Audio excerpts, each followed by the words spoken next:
Welcome to our channel, Credonians Talk. Here we have come up with one more episode of Echoes of Impact. We will be delving into the life of a person who is famously called the Missile Man of India. He not only was a great scientist, but also made India a nuclear superpower. So here joining us on this podcast, one of our students from class 11 science. Her name is Falak, and she will be expressing her views about this great legend who was known for his humility and honesty. So Falak, what is the one take you take from the life of the Missile Man of India? Thank you, sir. For me, Dr. Kalam is more than a historical figure. He is an emotion. I remember reading The Wings of Fire for the first time and feeling like my own dreams took flight. His journey from a humble childhood in Rameshwaram to the apex of Indian science and the presidency, it's nothing short of legendary. What moves me the most is how deeply he cared about young people, about education, about dreaming big. He wasn't just a scientist, he was a spark. I feel privileged to talk about Dr. APJ Abdul Kalam in the APJ Abdul Kalam Park, which is the children park of our school. Wonderfully expressed, Falak. He was like a poem of perseverance. He was born in a temple town of Rameshwaram, and he was known for his humility. I even heard that he was very close to his mother, and his mother's influence in his life had made a colossal difference. So from the man he was in his childhood and the person what he became as the India's one of the very famous presidents, the person was known for his humility, and that's the one quality of his which actually touched my life in a great way. So the person who started his career as a newspaper seller, and he's also a boy who was very religious and very spiritual. So how did this humble beginning shape the legend as in the person whom we know as the President of India, the Missile Man? I think that those grounding values never left him. He always spoke about how his father's simplicity and spiritual strength influenced his worldview, and an honest mention to his mother, whose sacrifices in his early years helped Kalam to continue his education despite hardships. Even as he designed missiles and satellites, he never lost sight of the human element. It's rare, isn't it, a man of science who also spoke the language of the spirit? Oh, wonderfully expressed, Falak.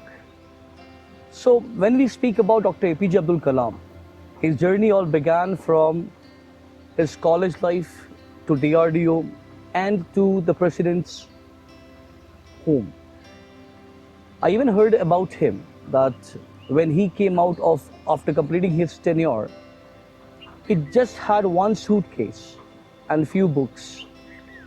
Usually when you speak about the president, they come out with tons of gifts and everything whatever they have accumulated during the tenure of 5 years.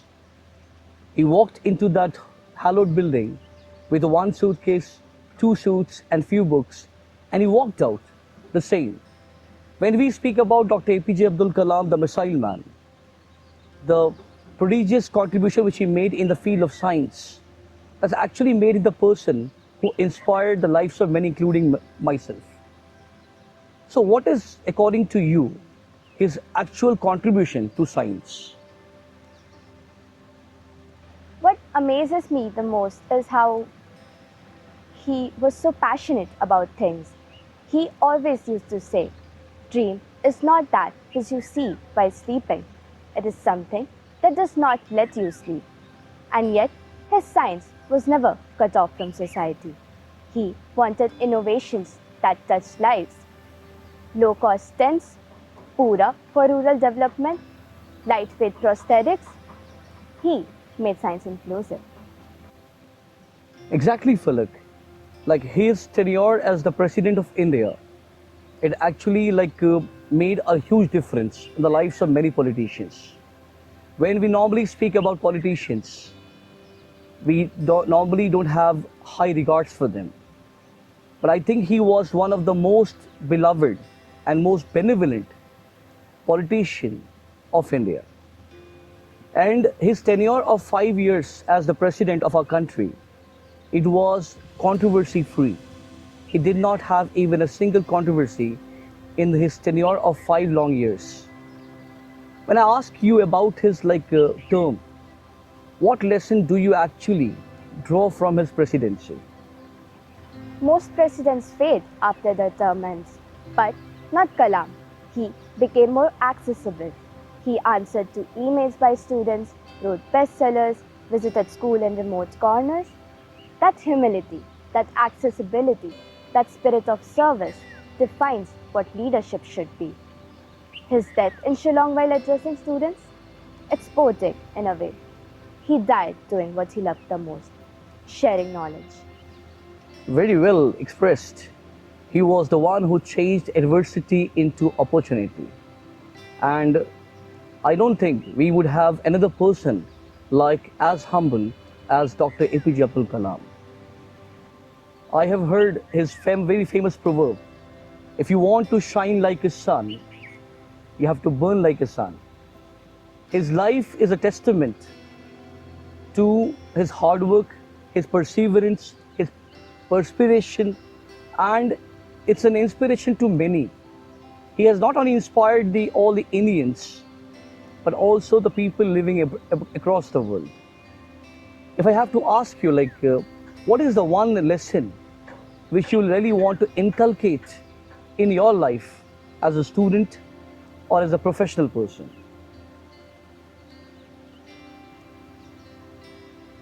That knowledge is power, yes, but character is power too. Dr. Kalam showed me that success isn't just about what you achieve, but what you inspire. If I can live a life that kindles even one other soul to dream bigger or rise higher, that would be my tribute to him. Wonderfully said, Falak. If you ask me, what is the one thing that I would love to really inculcate in myself as a teacher of Credo World School, it's always be the humility. And the same thing I have tried to bring it in my daughter as well. That what is the one thing that inspires and that you should really have it in you? It's not about your academic excellence or the achievements or feats which you have achieved. It's your feet. Your feet should always be grounded after all the success and all the milestones which you achieved in your career. Beautifully said. And as we close, let's close Kalam's words. You were born with wings. Don't crawl. Let's fly, fly, and chase your dreams.